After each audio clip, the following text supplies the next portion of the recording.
Are you a contractor or construction worker and you need to figure out exactly how you can save money on your taxes?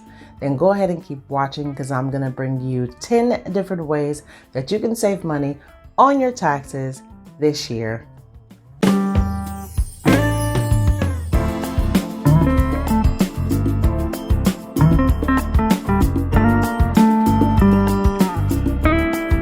Hi there guys, and thanks for joining me at the Financial Spotlight. I'm Chantrell and I'm here to give you financial tips and tricks that are going to help you on your road to know your money. And today I'm bringing you 10 different things that you can write off on your taxes as a contractor or a construction worker or someone that builds homes or works in homes. These tax deductions are going to help you reduce your tax liability and make sure that you're not paying too much in taxes. So let's go ahead and get started. The first one is going to be the safety equipment that you purchase to make sure that you are safe on the construction site. So it might be hard hats or those glasses or the gloves, the shoes, the boots, anything that you purchase to make sure that you are safe and also your crew is safe on the construction site. You can write that off on your taxes. Of course, you're going to be able to write off your tools, right? Tools are very essential to your job, whatever that tool is. It could be a screwdriver, a hammer, a drill, those big drills that you see, any of the tools that you use to make sure that your job is getting done. You can write that off on your taxes if you purchased it in the previous tax year. Also, if you pay to attend trade school. So a lot of times when you're going into that profession, you have to continue to get education. You might need to learn different techniques and you're paying for that either online or in person, then you can definitely write that off on your taxes as well. Union dues. Now, some people that are construction workers, maybe they also are part of a union so that they can keep on working and doing different jobs in different locations. That if you pay that every single month or every single year, that is tax deductible. Also, those membership fees, say you're a part of a local construction or contract worker group that you guys work together, you guys meet each other every month or something like that, and you pay monthly to belong to that group, then you can write those fees off as well. Labor costs. Now, this is very important because if you have people helping you and you're picking up people to help, you know how you go to the Home Depot and pick up people to help you. If you pick up people to help you and you're paying them, and that is tax deductible, definitely. Also, if you have a helper, if you have someone that you're paying, or you have a whole crew that you're paying, when you pay them, you need to write that off on your taxes. Well, don't fret, because I have a free, yes, I said a free tax deduction list, plus a guide to guide you through and tell you every single deduction and exactly why and how you write it off on your taxes. Go ahead and download that today. Link is down below in the description box. You'll thank me later. Okay, so far I have given you 5 different ways to save on your taxes as a contractor or a construction worker. And now I'm going to give you the other 5.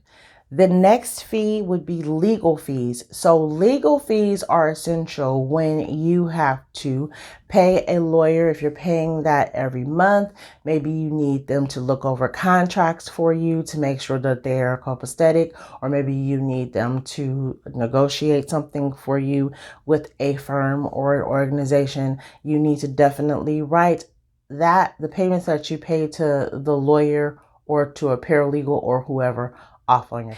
And earlier I talked about when you get continued education and things like that, or if you go to a trade school to learn a new trade or a part of your construction. Well, if you go to conferences or to places to get information from others or networking or learn or anything like that, you can also write that off on your taxes.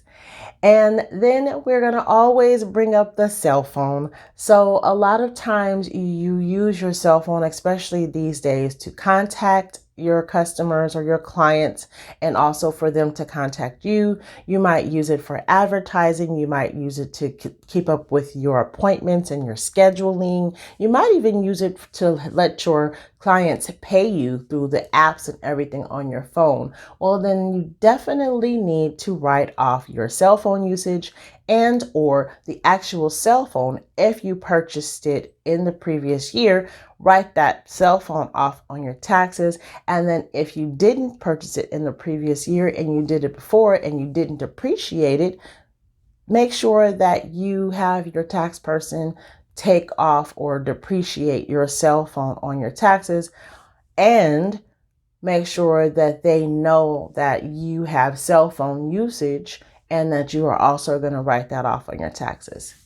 Advertising is important to run a business.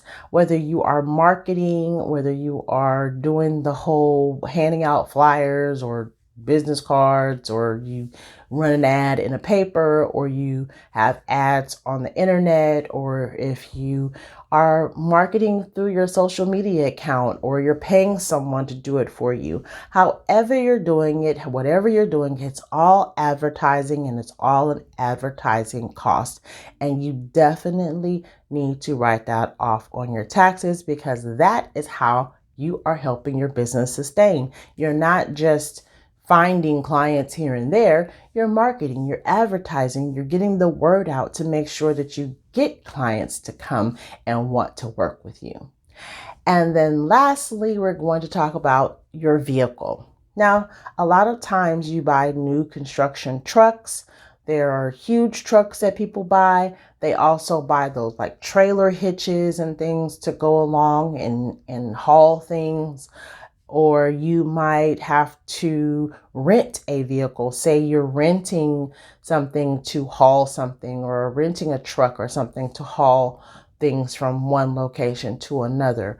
Well, doing that, using that vehicle or buying a vehicle like that is also tax deductible. And there's two ways: you write off the actual purchase of the vehicle, write off your registration of the vehicle, insurance, and then also if there's miles that you're driving, write off the mileage.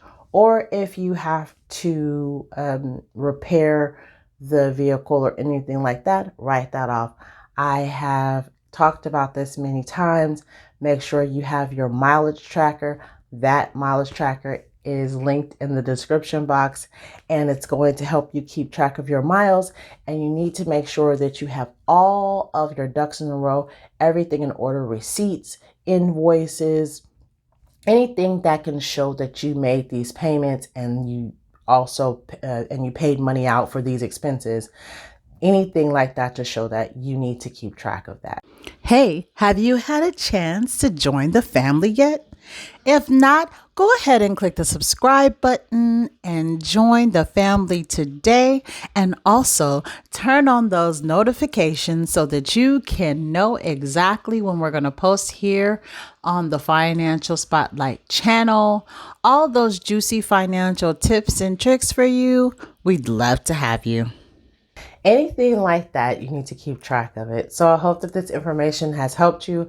Go ahead and click the like button and show me that you liked this video. If you did, share it with your friends and family who might be a contractor or a construction worker, and make sure that you join the Financial Spotlight family. We'd love to have you. Click that subscribe button and become a part of the family. Thanks for joining us here at the Financial Spotlight. I'm Chantrell. Have a great one. Bye.